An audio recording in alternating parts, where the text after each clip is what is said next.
Yo, what it is, your boy Poddy Ali. We are here. You know what I'm saying? We about to tear down Shape 05 with my man Gray Rizzy. You know, I met Gray Rizzy through DJ Superstar J when I did a campaign with Zaytoven manager Roland. We came to New York and Jay put it together, and he brought Gray apart on board as well.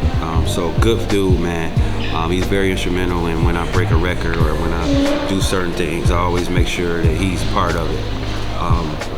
He's a good dude in the industry, and that's the nucleus of it. That's the heart. That's the core of dealing with or breaking a record in the industry, is having good people around you.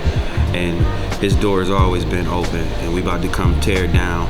I'm bringing my book, The Perfect Script 1 and 2, in the building. You know what I'm saying? So we're gonna do some interviews with that. We also gonna talk about music and stuff like that. But he's a very, very good dude. Make sure y'all check him out. He's on Shape 05 from Monday to Friday. He's also on Hip Hop Nation, and he does a lot of big festivals. Like, he do the behind the scenes and interview the big artists at the festivals as well. He's worked his way up. You know what I'm saying? So shout out to him. He's a great guy. So make sure y'all follow him. We here, man. This is the prelude until we do the big show. Right there, Shape 05 is like right next door. So we're gonna go in there and kill it. So this is me and Gray Rizzy on Shape 05. Shout out to everybody out there chasing their dreams. Go get The Perfect Script 1 and 2. Available everywhere. Hit it on Lulu.com, because Lulu.com cuts the check a little bit better. You know what I mean? So continue to chase your dreams. It's your boy Poddy Ali. Let's get it. What's going on, family? Gray Rizzy hanging out with you on Shade 45. It is a grind setters, and you know what grind setters is. And if you don't, if you're new to the show, let me explain it to you real quick.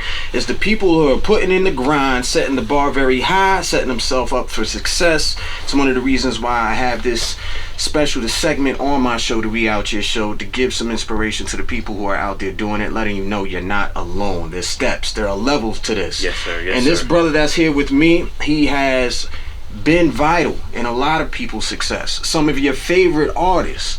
But when he hit me and he said to me, "Yo, Gray, I'm writing a book," I said, "Oh shit, well, what's the book about?" And I said, "Better yet, don't just tell me, tell our millions of listeners up here on Shade 45. I want to give a warm welcome to my brother Poddy Ali up here with us, man.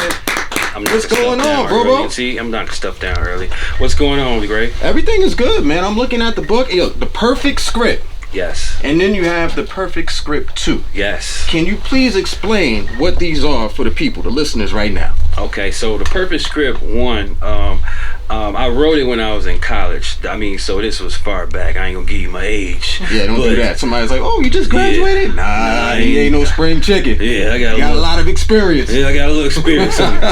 So I wrote it, right, and this is it was crazy because I was in college and my dad made me go to college because I didn't want to go. I ain't gonna lie to you.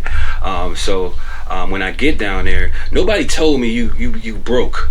You know, nobody told me when you get in college you broke as hell. Struggle is real. You know, so I called him, and he's from the old school. He's from the Shy, and he was like, "Figure it out." Click.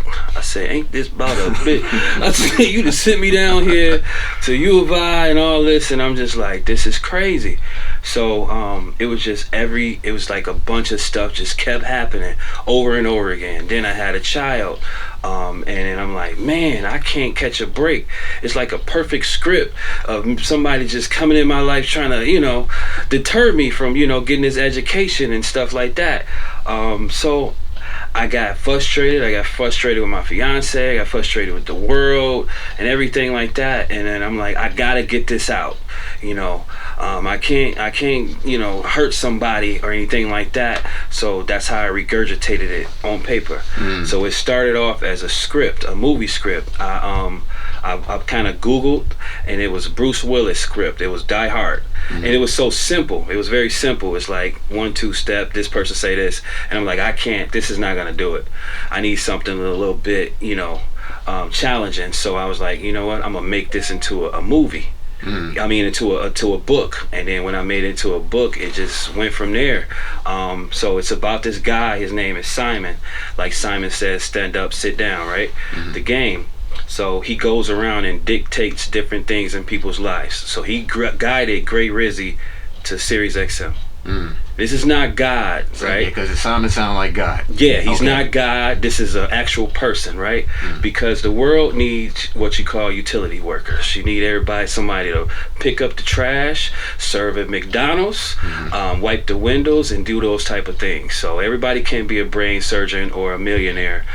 So people need to play their position, play their part. Exactly. So what if it's a person that does that? You know, what if it's an entity, because America is a business. So what if it's an entity that does that? So I use that as part of, relieving the stress, and it kind of made sense to me. The more and more I wrote, the more and more it made sense to me. And then I kind of blanked out, and it just came into, just came out of nowhere. Got in the zone. You just started flowing. Yeah, and it went crazy. And then as my life has occurred, I graduated from college, and then my book just magically deleted. What do you mean? You wrote it, or you wrote it? What? You only had it on your computer? I had it on my hard drive in the computer, and then I went to my computer one day, and it was gone. That's crazy, man. I said, hey, man, I might have something. I think Simon is in the building somewhere. I'm like, I made this fictional character, but I'm like, how did it just disappear like that? So if I could back up for a second, I remember your father being on the phone. He's like, figure it out. Yeah. And at some point, you got different things going on in your life. Right. And you figured a way to use writing this book as a conduit to getting through whatever, your obstacles were. Yes. You achieved a major accomplishment in graduating college. Right. But then the book disappears. Yes. That's disappeared. Crazy. Right. So this is what I want to do. I want to play some music, because now I'm about to say, like, yeah, we got to get this on Netflix, because now I'm kind of hooked, man. I want to play some music. Pick a song. You worked with a lot of different artists, bro, over the years, man. Pick a song of somebody you've worked with, man. All right, the last person I worked with was Roddy Ricch, Feed the Streets 3, and shout out to you. You know what I'm saying? Oh, me? Yeah, you played Roddy Ricch's song. I do. That's a damn part. So shout out to Roddy Ricch. It was Feed the Streets 3.